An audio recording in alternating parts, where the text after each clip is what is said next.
Aujourd'hui, dans cet épisode consacré à l'écriture, nous allons à la rencontre de Marc Weihmuller, producteur et réalisateur de documentaires. La première question est très simple, sans rentrer trop dans le détail évidemment, mais de vous présenter en quelques mots et de nous expliquer comment vous êtes arrivé à faire du documentaire et à animer, comme vous l'avez indiqué, des ateliers d'écriture.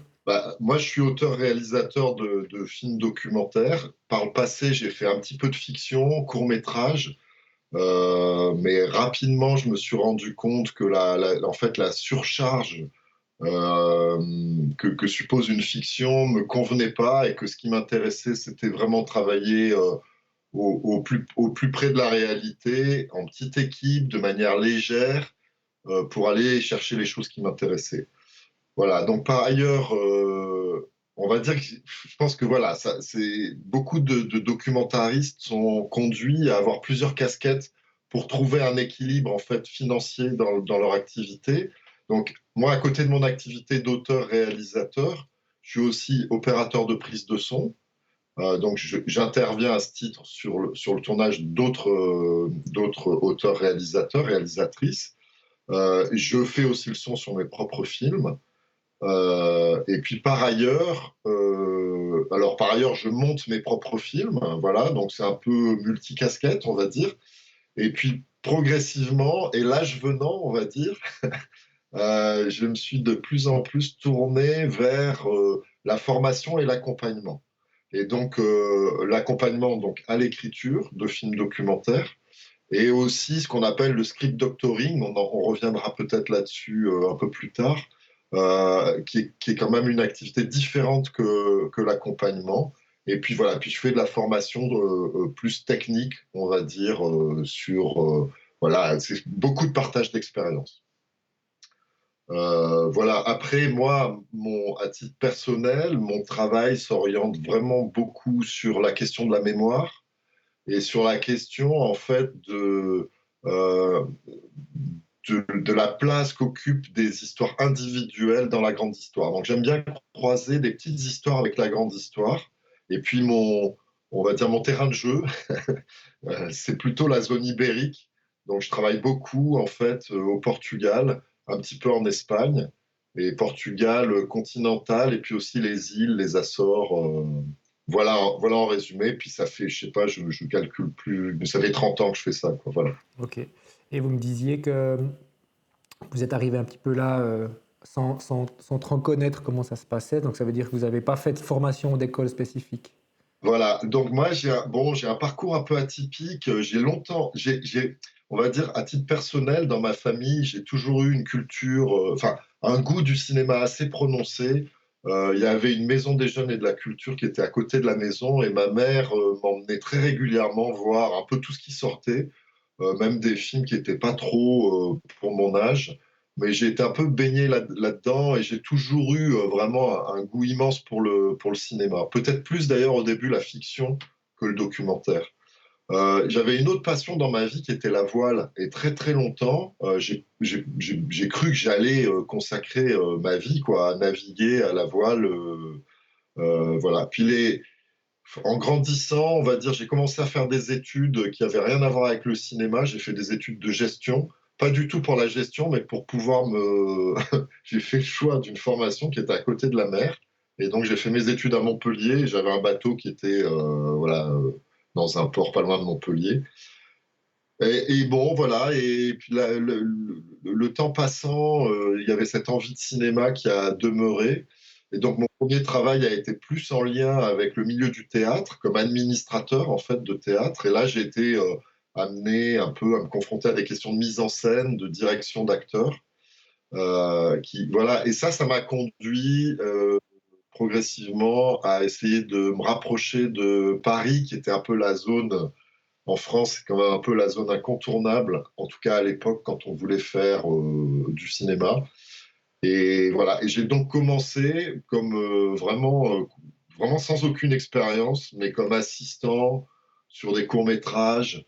Euh, et puis voilà, et puis petit à petit, je me suis donc plus réorienté vers le documentaire.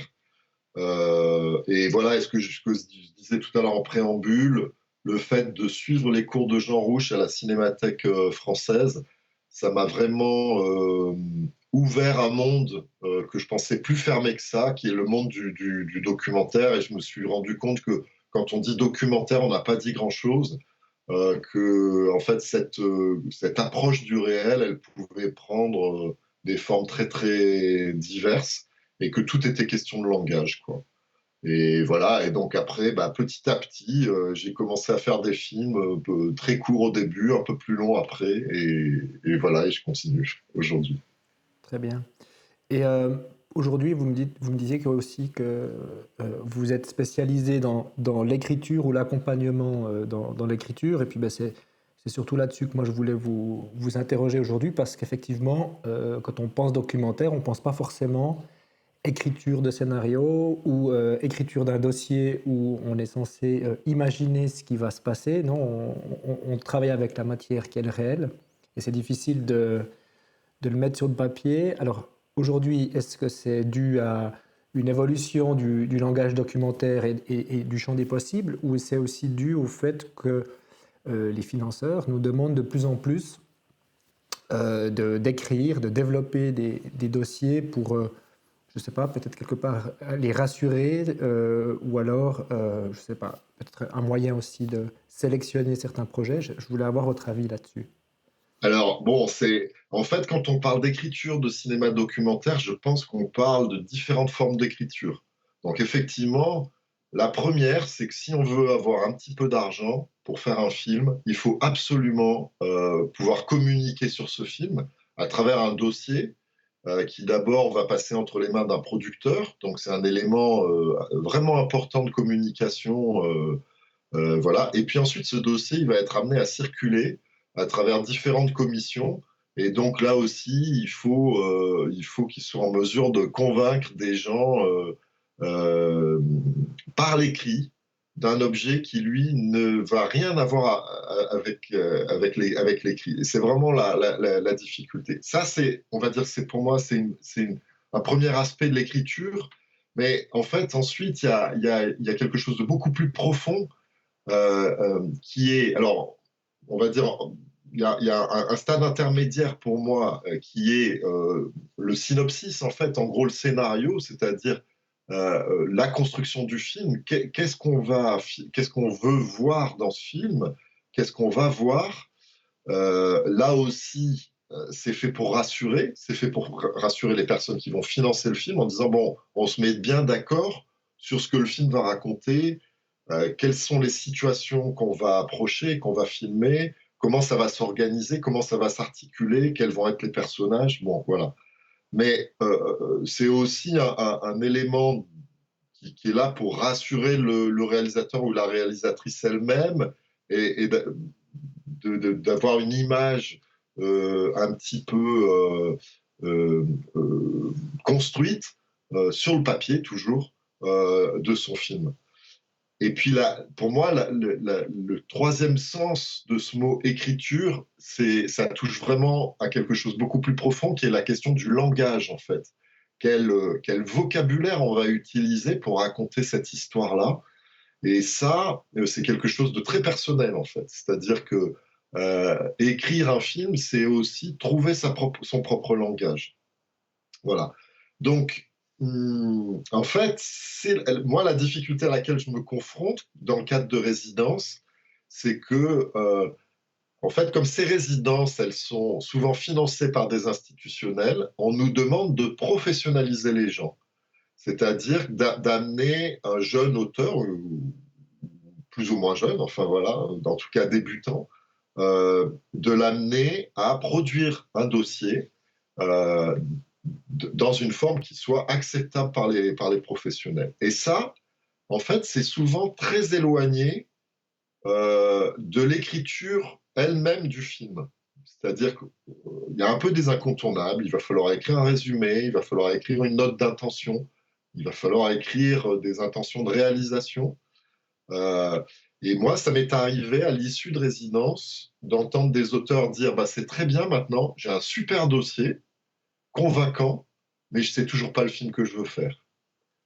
Voilà. Et ça raconte bien que l'auteur, il est un peu en proie à un double chemin dans la question de l'écriture, celle de devoir absolument produire un dossier pour convaincre les producteurs, pour convaincre les diffuseurs, les partenaires financiers, et puis une autre phase de l'écriture qui est finalement comment je raconte qu'est-ce que je raconte et comment je le raconte. Tout ça pour dire que les Américains ont encore une approche différente de ce que doit être l'écriture d'un film documentaire. Peut-être que pour un producteur américain, 3 pages vont suffire.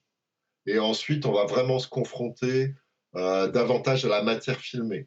Voilà, nous, dans notre culture francophone, on va dire, euh, on a besoin de réussir à communiquer voilà, ses intentions sur le papier. Puis la partie concrète, elle arrive beaucoup plus tard. Si je me mets dans la peau, justement, puis c'est un petit peu aussi le but de ce podcast, mais c'est de me mettre dans la peau d'un débutant. On ne parle pas d'âge, mais vraiment d'un débutant, et je vous entends, et je me dis, non, mais là, je suis encore plus paumé, je vais m'inscrire à un stage de formation d'écriture où on va me dire qu'il faut écrire de telle ou telle manière, mais qu'en même temps, en parallèle, il faut essayer de trouver sa voix, sa voix personnelle, son style, son langage. Donc là, du coup, qu'est-ce que vous diriez à un étudiant ou à un débutant en documentaire par rapport à ça? Alors voilà, si moi si moi je fais abstraction de tout ce qu'on vient de dire là, c'est-à-dire tout ce que en fait le système de production documentaire attend, et que vraiment je suis là pour accompagner un réalisateur vers son film. Là, je vais prendre les choses de manière complètement différente. En fait, je vais essayer de revenir aux fondamentaux du cinéma. Et pour moi, le cinéma, c'est un moyen d'enregistrer quelque chose, voilà, en images et en son. Et donc, c'est là-dessus qu'on va travailler. Mais en fait, qu'est-ce que tu as envie d'enregistrer? Ok, tu me dis, prenons un exemple. Là, hier, j'étais en repérage et j'ai suivi une maraude de la Croix-Rouge. Donc, des gens qui vont au contact de personnes qui sont dans la rue et qui sont dans le besoin. Et voilà, donc c'est un exemple très concret. Euh, si j'accompagne quelqu'un qui veut faire un film sur la Croix-Rouge, j'ai déjà, bon, d'où vient ton désir en fait? C'est vraiment, je pense que c'est toujours la même chose. Il faut absolument savoir d'où l'on vient pour savoir où l'on va. Donc juste se dire, j'ai été happé par la réalité à laquelle j'étais confronté, pour moi, ça suffit pas. Ça suffit pas pour avoir envie de faire un film. À ce moment-là, deviens toi-même bénévole à la Croix-Rouge. Mais voilà. Donc en fait, déjà interroger le pourquoi faire un film, c'est-à-dire pourquoi enregistrer cette réalité-là. Et ensuite, quand on a dit cette réalité-là, on n'a absolument rien dit. Parce que là, j'étais avec, on était 6 personnes en tout dans le groupe durant cette maraude, et ben, je pense il y a eu 6 maraudes différentes, c'est-à-dire qu'il y a eu 6 interprétations de cette réalité-là. Donc la question, c'est de savoir quelle est la réalité que moi je perçois, et il faut réussir à être clair là-dessus, et ensuite, comment est-ce que je vais la partager avec d'autres à travers un film. Donc toute la question, c'est pour ça qu'on en revient sur les intentions, c'est interroger ce désir de film, d'où il vient, pourquoi ce sujet-là, et pourquoi faire un film, pourquoi pas écrire un livre, pourquoi faire un film, pourquoi pas faire un podcast. Est-ce que le support est si important que ça? Voilà. Donc toutes ces questions-là, moi je les interrogerai avec un jeune auteur. Et puis ensuite, c'est vraiment interroger la question du point de vue. C'est-à-dire, mais où tu te mets pour regarder ce réel. Donc, hier, par exemple, je me suis posé cette question-là, puisque là, l'idée, c'est de suivre une jeune bénévole qui a 22 ans et qui est chef d'équipe d'une maraude et qui va vraiment au contact de gens qui sont vraiment en difficulté, qui sont dans la rue. Et la question, c'est tout de suite, c'est qui est-ce que je filme finalement? Est-ce que c'est son travail à elle que je filme? Est-ce que c'est les gens qui sont dans la rue? Euh, euh, D'où je me place pour regarder la scène? Est-ce que je me place à côté d'elle? Est-ce que je me place à distance? Et donc, ces questions-là, je ne peux y répondre sur donc, la place de la caméra ou la place du micro. Je ne peux y répondre que si j'ai mis au clair ce que je voulais raconter. Donc, comme disait Renoir par rapport au cinéma, un bon film, c'est avant tout, c'est premièrement une bonne histoire, deuxièmement une bonne histoire, troisièmement une bonne histoire. Euh, c'est vraiment la question du récit qu'on veut faire qui va ensuite induire avec quel type de matériel je vais travailler, combien de temps je vais devoir me confronter à ce réel-là. Est-ce que je vais faire un film, est-ce que le tournage va s'écouler sur plusieurs mois ou est-ce que c'est sur une journée? En fait, ces questions-là, elles découlent, pour moi, elles doivent découler du projet de récit qu'on a. C'est vraiment, pour moi, c'est faire un film documentaire, c'est faire un récit. Et donc, il faut savoir quelle histoire on veut raconter. Après, comment ça se construit, ça euh, Ça se construit. Alors là, moi, j'ai envie de revenir plus à ma pratique du cinéma documentaire. Euh, ça, se, Ça se construit dans des allers-retours entre des moments de confrontation au réel, avec ou sans caméra, et des moments où effectivement on se met à distance du réel et on travaille sur le papier. C'est-à-dire travailler sur le papier, en fait c'est un travail d'analyse. Moi, dans mes films, je mets beaucoup de temps pour faire mes films parce que j'ai envie et j'ai besoin d'avoir du temps. Et ce temps, il me permet de voir les choses. C'est-à-dire que la première fois que je me confronte avec ma caméra à un réel, j'ai l'impression de ne pas avoir grand-chose. Je subis un peu. Je reçois une réalité qui peut être violente. Et donc, toutes ces questions qu'on abordait au préalable, de savoir où je dois me mettre, qu'est-ce que je dois filmer, j'ai un peu du mal à y répondre dans un premier temps. Et voilà. Et le fait de revenir, de se mettre à distance, c'est-à-dire de se dire maintenant, je reviens chez moi, je regarde ce que j'ai filmé, je regarde ce qui me touche dans ces images-là, et j'essaye de comprendre pourquoi ça me touche. Et ensuite, je me dis, par quoi je peux compléter ça? Qu'est-ce qui manque? Qu'est-ce qu'on ne voit pas? Qu'est-ce que j'ai ressenti, moi, et qu'on ne voit pas dans mes images? C'est vraiment cette question-là de comment je vais traduire ce que je ressens et ce que je veux raconter. Et donc, on voit bien que tant qu'on n'a pas bien compris ce qu'on voulait raconter, on ne va pas pouvoir répondre à ces questions-là. On peut se mettre à distance autant qu'on veut, et donc, alors, il y a des moments où on se dit, mais j'ai pas encore bien saisi ce que je voulais transmettre, ou j'ai pas encore bien compris ce que j'avais ressenti. Pourquoi est-ce que telle séquence, ça m'a mis si mal? Pourquoi est-ce que telle autre, ça m'a révolté? Toutes ces questions-là, en fait, qui animent la personne sensible, euh, et il va falloir aussi répondre. Pour moi, c'est vraiment cet aller-retour entre le réel et l'écriture, quoi. Voilà. Donc, c'est-à-dire que juste pour moi, se dire, je vais écrire mon film complètement sur le papier, et tant que j'aurai pas fini ça, je n'irai pas tourner. Pour moi, c'est pas une bonne méthode. Il y a des gens qui adoptent cette méthode-là, mais pour moi, c'est pas une bonne méthode. Parce qu'on fait pas de la fiction, quoi. On fait du documentaire. Et être trop dans l'imaginaire, ça suppose à un moment se mettre dans une position de grand écart avec le réel. Et tout ce qu'on peut imaginer ou envisager de faire, il y a un moment, il faut aller vérifier que c'est bien possible, quoi.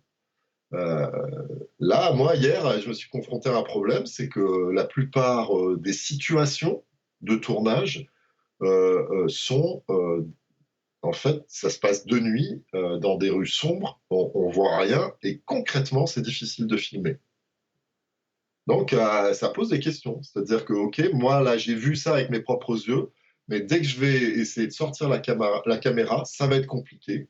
Les gens que je vais filmer dans la rue n'ont pas forcément envie d'avoir une caméra.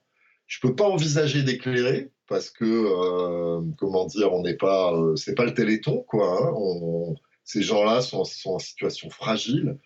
Et donc, comment est-ce que je vais traduire ce réel-là? Voilà. Donc, entre ce que je vois, moi, en tant qu'individu, et ce que je vais pouvoir transmettre dans mon film, il va y avoir un décalage. Et ce décalage-là, il faut que j'arrive à l'évaluer. Et je l'évalue, voilà, toujours dans cet aller-retour entre des phases d'écriture où j'essaye d'être clair sur l'histoire que je veux raconter, sur les moyens que je vais mettre en œuvre pour la raconter. Et puis après, se dire, est-ce que cette idée, elle est finalement bonne? Et ben, je repars au réel et je vais voir un peu ce qui se passe. Voilà. Juste pour un tout petit peu développer, enfin peut-être pour répondre un peu plus concrètement à la question, à quel moment vous vous dites, parce que là on parle d'une situation de développement idéale dans le sens où à un moment donné on imagine qu'on a suffisamment de moyens pour justement faire cet aller-retour, donc passer du temps à l'écriture et après aller vérifier ces hypothèses sur le terrain. Euh, à quel moment vous vous dites, bon ben voilà, j'ai mon dossier, ou en tout cas ce que j'ai envie de faire est suffisamment clair, j'ai vérifié suffisamment d'hypothèses. À quel moment vous vous dites, c'est bon, je peux déposer le dossier? Est-ce que c'est aussi le dialogue avec le producteur qui fait qu'à un moment donné, vous avez vérifié un certain nombre d'hypothèses de travail et vous êtes assez au clair sur ce que vous voulez raconter et que vous dites, bon ben là, je pense que là, le dossier est suffisant. C'est très difficile de jauger à quel moment on est prêt ou pas, ou alors est-ce qu'on réécrit un dossier un petit peu différent pour essayer de rentrer dans des critères que les commissions ont. Comment vous vous situez? Ouais, alors moi, en fait, c'est quelque chose. Il y a pas une rationalité absolument totale là-dedans. Hein. C'est très très subjectif. Euh, Moi, je pense que quand même par rapport ce qu'on était en train de dire, l'immersion dans le réel qu'on veut aborder à travers un film, elle est incontournable. Donc les gens qui disent je ne peux pas et je ne peux pas aller plus loin parce il manque de l'argent, c'est vraiment problématique ça. C'est-à-dire se dire je ne vais pas au contact du réel parce qu'il me manque des moyens, alors change de sujet, quoi. Si tu n'as pas les moyens, fais quelque chose à côté de chez toi. Ça c'est vraiment incontournable. Pour moi, en fait, faire un film documentaire, c'est faire une rencontre. Donc si la rencontre n'a pas eu lieu, il n'y a pas de film documentaire. On peut imaginer tout ce qu'on veut, donc des personnages. Quand on développe un dossier, donc souvent, enfin pas tous les films documentaires, mais la plupart du temps, c'est quand même une construction autour de personnages, de personnes vivantes. Ces gens-là, il faut que ces personnes-là existent vraiment. Il y a beaucoup d'auteurs ou d'autrices qui inventent des personnages dans leur dossier. Ça passe difficilement. Parce que le réel, pour moi, est toujours plus fort que l'imaginaire. On peut imaginer tout ce qu'on veut, mais on ne peut pas imaginer réellement la vraie vie comme elle se passe. Voilà. Et donc, à quel moment est-ce qu'on se dit c'est bon? C'est le moment où on a l'impression d'être parfaitement honnête. C'est compliqué ça, hein, mais c'est de se dire, parce que chaque fois on se dit, bon, ça je sais que c'est pas terrible, mais bon, on va faire, allez, ça va passer. Non, ça passera pas. C'est-à-dire que nous, on doit être notre premier lecteur et c'est nous qui allons sonner la petite sonnette d'alarme. Attention, là, dans cette partie-là, t'es pas clair. Ce que tu dis là, c'est pas clair. Et si on est un peu honnête, on les voit, ces choses-là, on les voit. Ces choses-là, on les voit. Alors après, il y a des choses qu'on peut ne pas voir. Et là, pour moi, l'échange est est absolument nécessaire. Avant d'envoyer le dossier à un producteur ou à une éventuelle commission, à mon avis, c'est important d'échanger avec ses pairs.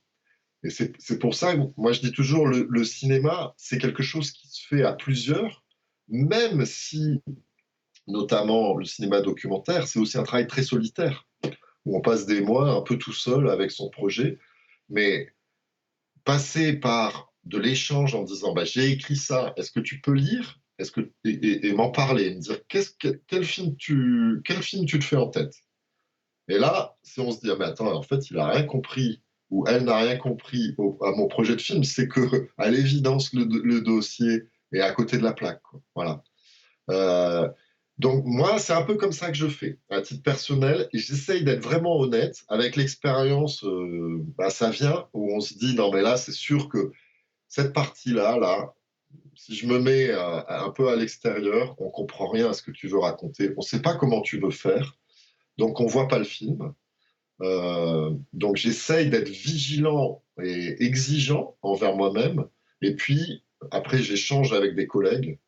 Je leur envoie le dossier ou une partie du dossier, et là on parle au téléphone, et je me rends compte qu'on me dit, bah là, tu vois, je comprends pas ce que tu essayes de me dire là. Je comprends pas ce que tu as envie de faire. Je comprends pas pourquoi tu veux faire comme ça. Bon, voilà. Et en fait, c'est très très concret, quoi. C'est-à-dire que euh, c'est très concret, et on fait appel à l'imaginaire du lecteur. Donc cet imaginaire, s'il n'est pas nourri d'éléments concrets et clairs, le lecteur, il se perd tout de suite. Et il dit, moi, je ne comprends plus, en fait, quel est vraiment le sujet du film. Et voilà. Mais on est nos premiers lecteurs, quoi. Voilà. Et donc, je reviens un peu à ce que je disais tout à l'heure en préambule. Pour moi, le dossier, il est clair quand on a tiré de manière linéaire le fil de notre pensée en tant qu'auteur. Donc c'est pour ça, c'est d'où on vient, où on est maintenant, avec ce désir-là de film en devenir, et où on va, c'est-à-dire à la fin, c'est quoi le film. Voilà. Et le film, c'est aussi une construction linéaire. Il y a un début, il y a un milieu, il y a une fin. Donc c'est pas souvent penser à un film documentaire, on a l'impression qu'on est un peu dans une abstraction comme ça. Or, le film, à la fin, c'est quelque chose de très concret. Il y a un premier plan qui commence le film, et puis il y a une évolution. Le film, il dure, il a une certaine durée, plus ou moins formatée, et puis à la fin, il y a un dernier plan, et ça, eh ben, il faut l'imaginer. Et il faut pas, tant qu'on n'a pas répondu à ces questions-là, le dossier, pour moi, il n'est pas prêt, quoi, simplement. Il n'est pas prêt parce que la personne qui va recevoir le dossier ne va pas voir le film. Vous parliez de, c'est intéressant ce concept d'honnêteté vis-à-vis de soi, vis-à-vis de ce qu'on a écrit. Effectivement, on a des fois des petites alertes qui s'allument en disant là, ce que j'ai écrit, c'est pas clair. Mais pour avoir été confronté à ça et aussi en accompagnant d'autres réalisateurs ou réalisatrices, il n'est pas toujours évident on peut écouter par exemple lors d'un pitching où oralement les gens sont assez au clair en fait sur ce qu'ils ont envie, ils ont répondu à toutes ces questions de manière assez convaincante, donc on a l'impression de voir le film et tout à coup on lit le dossier et on se rend compte que ce qu'on nous avait raconté, ce qu'on a entendu est pas clair du tout. Et j'imagine que vous, dans l'accompagnement que vous faites avec les auteurs, autrices, c'est certainement quelque chose auquel vous avez déjà été confronté, cette difficulté de vraiment poser sur le papier le film qu'on a, ouais, même si on s'est fait le film en entier dans sa tête, et on en a même parlé oralement, le passage de l'oral ou du psychique à l'écrit n'est pas toujours évident. Vous faites comment? Vous avez des petits trucs? Alors, enfin, je veux dire, c'est vraiment, mais c'est un problème récurrent, ça. C'est-à-dire, j'ai envie de dire, c'est systématique parce qu'en fait, c'est déjà, on est à cheval sur, il y a le langage oral. Donc, comment on parle? Mais quand on parle, il y a plein d'intentions, il y a des couleurs, il y a de l'énervement, il y a de l'emportement ou pas. Donc, on communique beaucoup aussi avec ça. Bon, donc, il y a le langage oral. Après, il y a le langage écrit. C'est encore un autre langage. Et puis, il y a le langage cinématographique, qui est encore un autre langage. Alors, bon, c'est un peu compliqué. Euh, et, et, euh, et effectivement, moi, ce que j'essaye toujours de faire avec les auteurs, c'est revenir au concret. C'est-à-dire, euh, c'est pas toujours facile de parler de ses intentions, quoi. C'est quelque chose qu'on peut comprendre des fois après avoir fait le film. Bon. Mais par contre, d'écrire, euh, euh, vraiment, c'est d'écrire une scène. C'est là-dessus qu'il faut s'appuyer Et c'est pas dire j'ai envie de faire ci et faire ça. Non, c'est vas-y. Comment ta scène, voilà, c'est sur un vigile à l'entrée d'un supermarché. Vas-y, décris-nous ce que tu as en tête. Qu'est-ce qui se passe? Et voilà, c'est vraiment revenir à ce qu'on va voir et entendre. C'est ça le cinéma, hein. C'est donner à voir et à entendre. Donc après tout le reste, les grands discours, parler de ses envies, de ce que ça va raconter, de pourquoi on veut faire le film, c'est important. Mais quand l'auteur est un peu perdu par rapport à ça, il faut qu'il revienne vraiment au réel et au concret. Donc, qu'est-ce que tu imagines? Qu'est-ce qui se passe dans ton film? Euh, et c'est comme ça que, après, Donc, en fait, j'ai envie de dire, euh, souvent, ce qui se passe, c'est que voilà, l'auteur, lui, il est dans la communication tactile, en fait, quand il parle. Et puis sur l'écrit, pouf, ça retombe.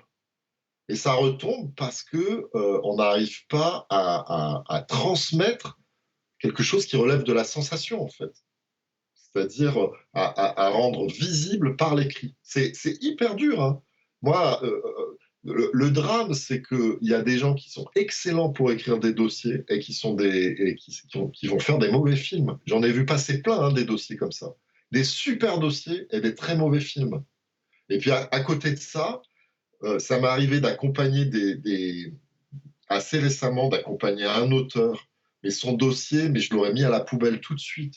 La commission a décidé de le garder, ils ont bien fait, parce qu'il y avait un vrai projet de cinéma derrière. Mais le gars, il était incapable de traduire par écrit ce qu'il ressentait.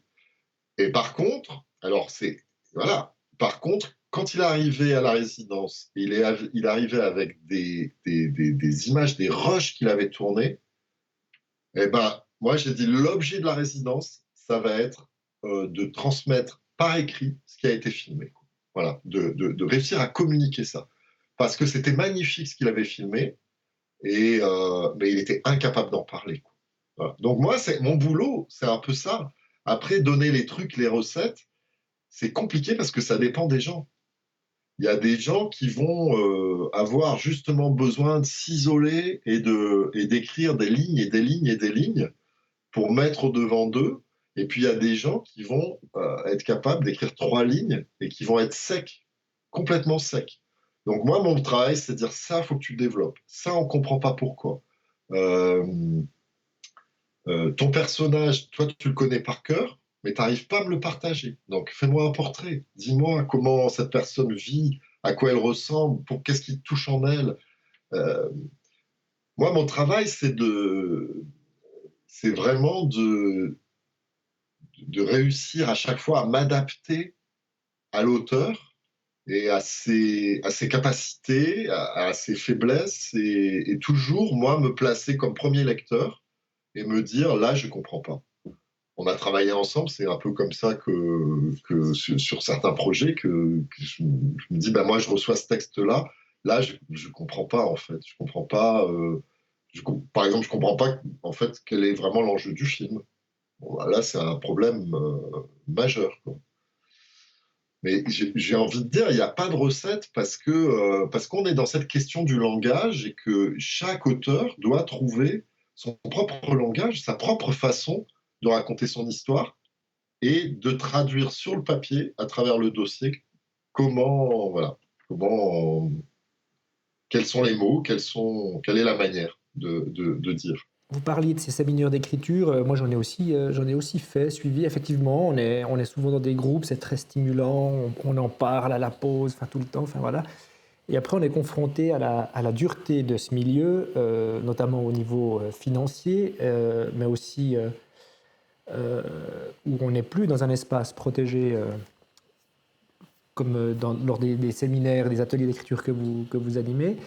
Est-ce que vous donnez aussi quelques petits conseils ou quelques avertissements aux gens quand ils sortent souvent on sort assez confiant, assez gonflé à bloc de ces séminaires parce on a souvent débloqué quelque chose, on a l'impression qu'on tient quelque chose de solide et on se retrouve soit face à des refus, ou alors à des difficultés, je dirais, d'ordre matériel, pratique, ou alors à vraiment des fois des attitudes assez dédaigneuses ou assez dures vis-à-vis de notre travail.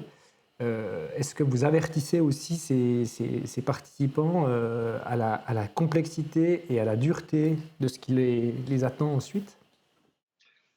Ouais, parce que en fait, j'ai envie de dire, le but de l'accompagnement, c'est à un moment arriver à ce que le porteur du projet ait un dossier qui corresponde réellement au film qu'il a envie de faire. Parce que s'il y a un décalage, tout le monde va s'en rendre compte très très vite. Mais une fois que ce travail-là, il est fait, qu'on dit, bon, ben là, on a bien parlé de ton projet, c'est bien ce projet-là que tu veux réaliser, et on l'a bien décrit. On a bien décrit ce projet-là. Donc ça c'est fait. Maintenant, c'est pas parce que le projet est bien décrit qu'il va être bien reçu. Et à qui on s'adresse? C'est-à-dire, est-ce que c'est un film avec. Alors, est-ce qu'on a besoin de beaucoup d'argent ou pas? Ensuite, bah, c'est vraiment poser la question de la diffusion du film. Est-ce que c'est un film de télévision ou un film de cinéma? Est-ce que c'est un film qui a besoin de beaucoup d'argent ou pas? À qui il s'adresse? Est-ce que c'est. Voilà, il y a des gens qui écrivent, qui disent, moi, je veux travailler pour France 3, par exemple, en France. Ou d'autres qui vont dire, non, moi, c'est un film, pour moi, c'est un film Arte. Ça me fait un peu peur parce que j'ai envie de dire, c'est pas à l'auteur vraiment de décider. Il peut envisager d'avoir des partenaires derrière, mais c'est pas lui qui va décider. Et il peut avoir un très beau projet de film et personne n'en veut parce que c'est plus parce que ça correspond pas aux lignes éditoriales des chaînes de télévision, parce qu'aucun distributeur en salle va s'engager. Et donc, moi, j'essaye d'alerter là-dessus. Et donc, après, il y a la question du financement. Pour moi, c'est une question qui est évolutive. Donc, moi, j'engage toujours les auteurs à progresser par étapes. C'est-à-dire qu'un film, il y a la phase de l'écriture qui correspond à des aides spécifiques. Il y a des aides à l'écriture, il y a des bourses, il y a des fondations même qui développent des bourses qui sont directement allouées à l'auteur ou à l'autrice. Donc, moi, je les engage toujours à passer d'abord par cette phase-là. Sauf s'il y a une urgence absolue à trouver du financement tout de suite, parce que la réalité qu'on doit filmer, elle a lieu maintenant. Mais sinon, je trouve bien voilà, d'avancer progressivement, parce que ça permet de se préparer aussi à éventuellement une désillusion. C'est-à-dire que si on ne passe pas le niveau des aides à l'écriture, après, il y a les aides au développement. Si on ne les passe pas, c'est que le projet, a priori, il y a quelque chose qui va coincer. Euh, j'ai envie de dire, c'est un milieu, faire du cinéma documentaire, c'est pratiquer un sport de combat, hein. Pour moi, c'est ça. Donc, si on n'a pas envie de prendre des coups, je ne sais pas s'il faut trop s'engager là-dedans, quoi. Parce que ça peut être très violent, hein. Ça peut être 2, 3 ans de boulot et puis au final, pas de film, quoi. Parce que personne n'en veut. Euh, donc, il faut. Moi, à titre personnel, quand je m'engage dans un projet de film, je sais que, et j'ai jamais dérogé à la règle, je vais au bout. Le film, un jour, il existe. Ça m'est arrivé de mettre 7 ans pour faire un film. Si j'ai pas cette conviction-là, euh, ça va être vraiment dur, dur, dur. Voilà. Parce que de toute façon, par exemple, les commissions, euh, elles sont subjectives. Donc, c'est juste des hommes et des femmes qui lisent un dossier, qui disent j'aime, j'aime pas. Donc, ça n'engage en rien la qualité intrinsèque du projet. C'est juste que ce projet-là, eh ben non, il n'a pas trouvé écho au sein des commissions. Pour autant, le projet n'est pas mauvais et pour autant, il mérite sans doute d'exister. Donc, ça, après, c'est un positionnement individuel des réalisateurs, réalisatrices, de se dire, est-ce que je vais au bout avec mes propres moyens? Et aujourd'hui, c'est un peu ça que j'avais envie de dire, aujourd'hui, c'est possible. Moi, j'ai commencé à l'époque où le cinéma documentaire, il se pratiquait en 16 mm. Si on n'avait pas d'argent, il n'y avait pas de film. Parce qu'il n'y avait pas de pellicule, il n'y avait pas de caméra, il n'y avait pas de laboratoire, il n'y avait pas de film. Aujourd'hui, je veux dire, avec un téléphone portable, pour quelqu'un même qui débute, on peut faire un film. N'importe qui peut faire un film. C'est-à-dire que les moyens techniques sont accessibles. Voilà. Après, c'est comment on vit durant ce temps-là. Donc ça, c'est un autre problème. Mais j'ai envie de dire que vraiment interroger la nécessité absolue de l'auteur, réalisateur, autrice, réalisatrice de faire son projet, c'est vraiment nécessaire. Parce que, comme je le répète, c'est un sport de combat. On va passer beaucoup de temps, on va perdre beaucoup d'énergie. Donc, quelle est la conviction et quelle est la nécessité première à faire ce film-là? Ou c'est juste un moment, on se dit, ouais, tiens, je ferais bien un petit film là-dessus. Ça, il y a peu de chances pour que ça marche, quoi. Si le désir, c'est pas quelque chose qui s'impose avec force au porteur du projet, il y a des chances pour que ça aille pas bien loin, quoi. Voilà. Je voulais juste finir sur une question. Est-ce que on parlait de la diffusion et de s'interroger aussi à un moment donné à quel public, sur quel support le film va être diffusé, TV, cinéma, et maintenant plateforme. Est-ce que vous voyez un impact, justement, le genre documentaire a vraiment explosé, notamment grâce à ces plateformes, typiquement Netflix, pour en citer qu'une, mais où il y a énormément de séries documentaires qui sont produites et qui sont consommées aussi. Est-ce qu'il y a un impact sur la manière qu'ont les auteurs, autrices à écrire? Est-ce que maintenant on se dit plus je veux faire un film, j'aimerais faire plutôt une série? Et puis est-ce que on dit plus je veux plus bosser avec France 3 ou Arte qui est un peu le Graal, qui était un peu le Graal, mais maintenant c'est j'ai envie de faire une série pour Netflix. Est-ce que vous commencez à entendre ce genre de réflexion? Ouais, alors j'ai envie de dire, en fait, moi, c'est pas comme ça vraiment que je vois la chose. Je vois la chose plus, en fait, plus le diffuseur met d'argent dans un film, plus il met sa patte dans le film et plus il intervient. C'est-à-dire que euh, je suis désolé de voir un peu les choses comme ça parce que j'aimerais que ça soit un petit peu différent, mais quand enfin notamment en France, quand on monte un projet de financement avec une chaîne locale, en fait, cette chaîne ne met pas d'argent dans le film ou va mettre 500 euros, 1000 euros, des fois 2000 euros, mais pas d'argent. Mais par contre, s'engage à diffuser le film et cet engagement va ouvrir toutes les possibilités de financement. Le Centre national de la cinématographie, les régions, bon voilà.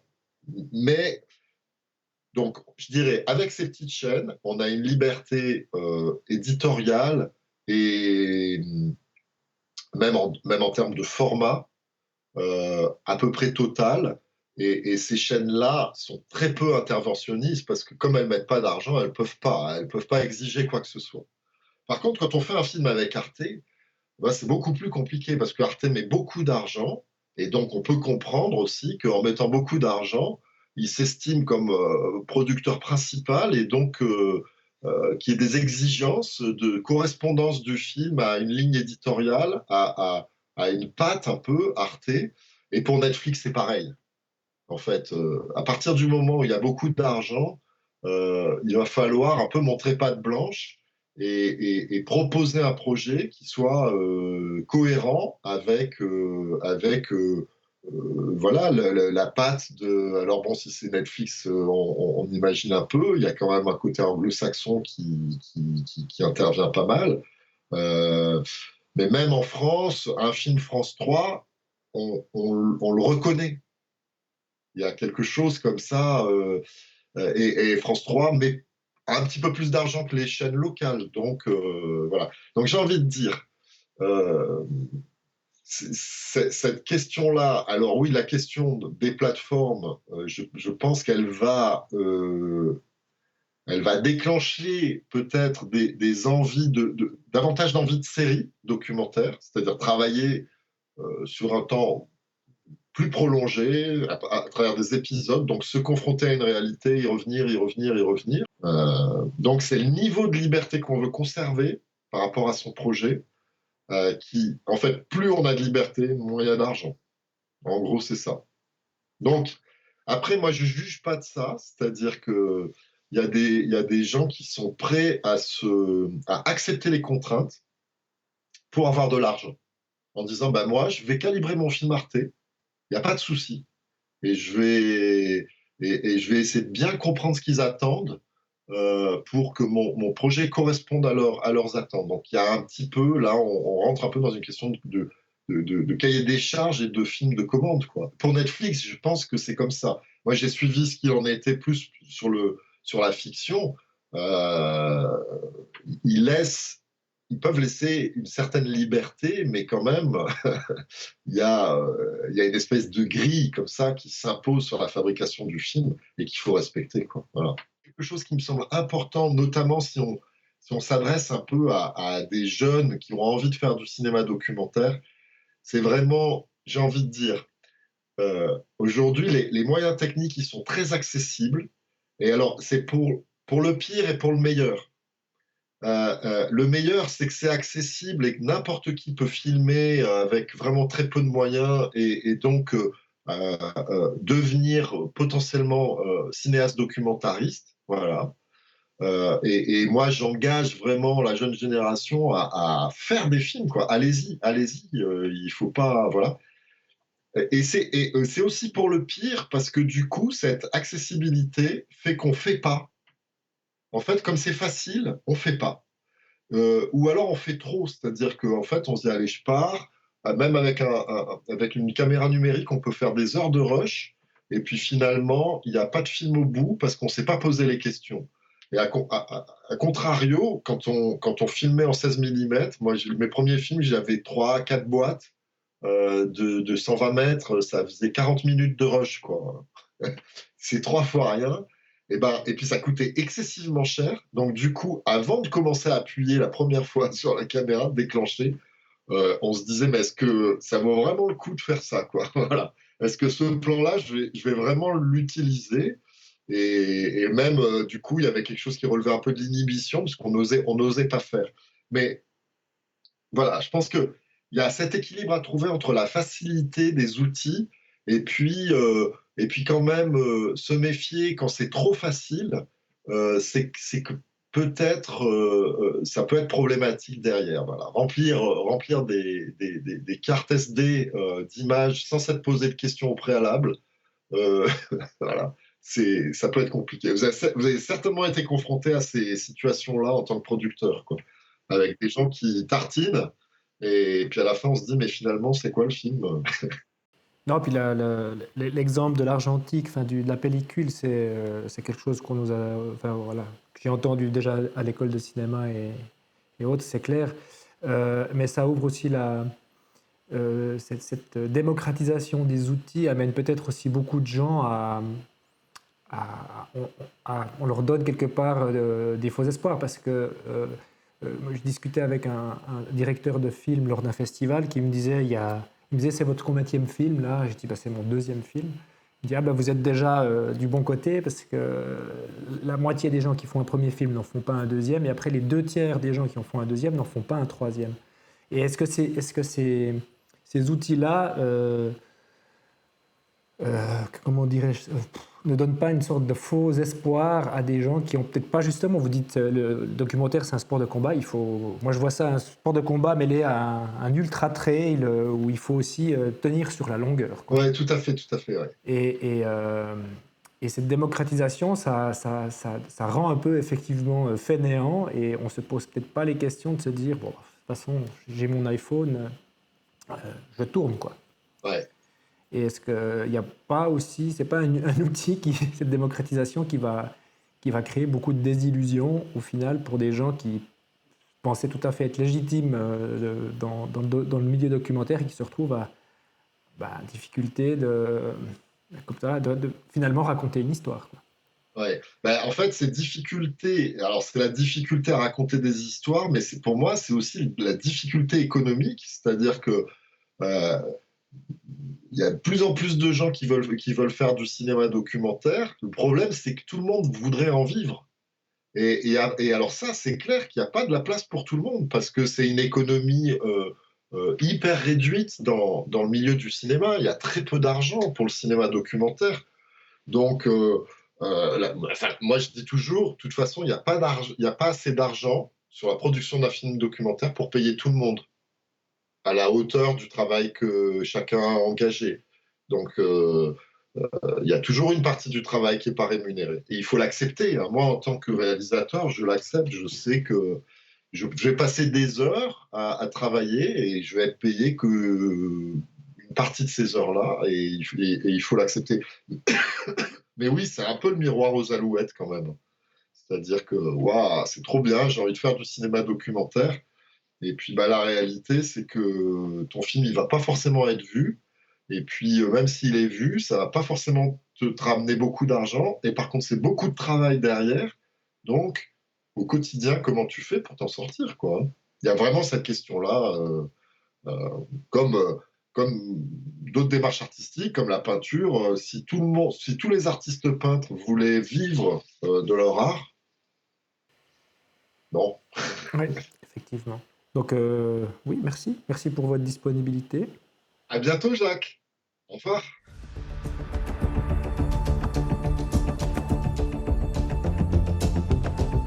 Merci encore une fois à Marc Weihmuller pour sa disponibilité.